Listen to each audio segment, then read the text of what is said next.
Hi Chocovlog, it's Thursday. I can already tell I'm really sick, but it's good that I have a 4-day weekend because I have some time to relax and recover, but that is not important. What is important is that I have a book to review. The book I'm reviewing is called Elephants on Acid and Other Bizarre Experiments.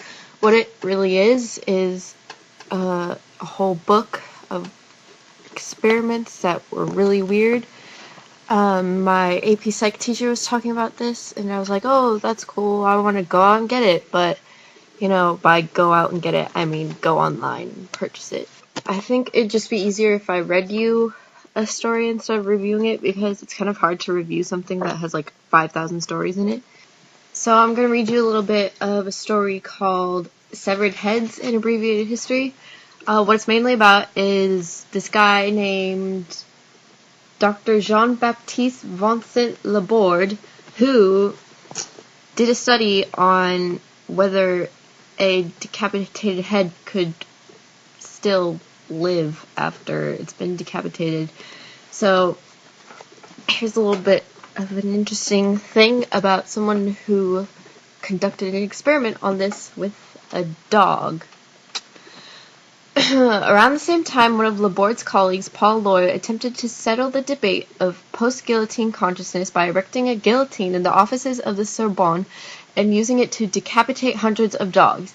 He assembled a second-by-second chronology of the canine response to sudden head loss, a subject surely never again to be studied as thoroughly. He concluded that the guillotine caused almost instantaneous loss of consciousness, although signs of facial agitation, including dilation of the nostrils and opening and closing of the mouth, and what resembled a yawn, persisted for up to 2 minutes. After Laborde, a handful of doctors pursued similar research, but for a real breakthrough in severed head studies, the world had to wait until the late 1920s. That's when Soviet physician Sergei Burkholniko succeeded in keeping the isolated head of a dog alive for over 3 hours. What made this possible was the use of anticoagulant drugs and primitive heart-lung machine developed by Burkholnik, that guy. He called it an autojector. That guy displayed one of his living dog heads in 1928 before an international audience of scientists at the Third Congress of Physiologists of the USSR.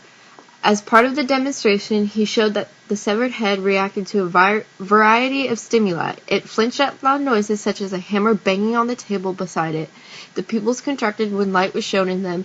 It licked citric acid off its lips, and it even swallowed a piece of cheese, which promptly popped out of the esophageal tube on the other end.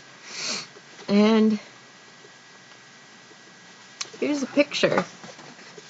Oh, look at that. Look at that cute little dog head. Oh, I really recommend this book because it's really interesting and it's really funny. Again, it's called Elephants on Acid and Other Bizarre Experiments, and I don't know how to pronounce the author's last name, so I'm just going to show you. Kind of, if I can. That's an S. Alex Bose? I don't know. Macy? I'll see you tomorrow.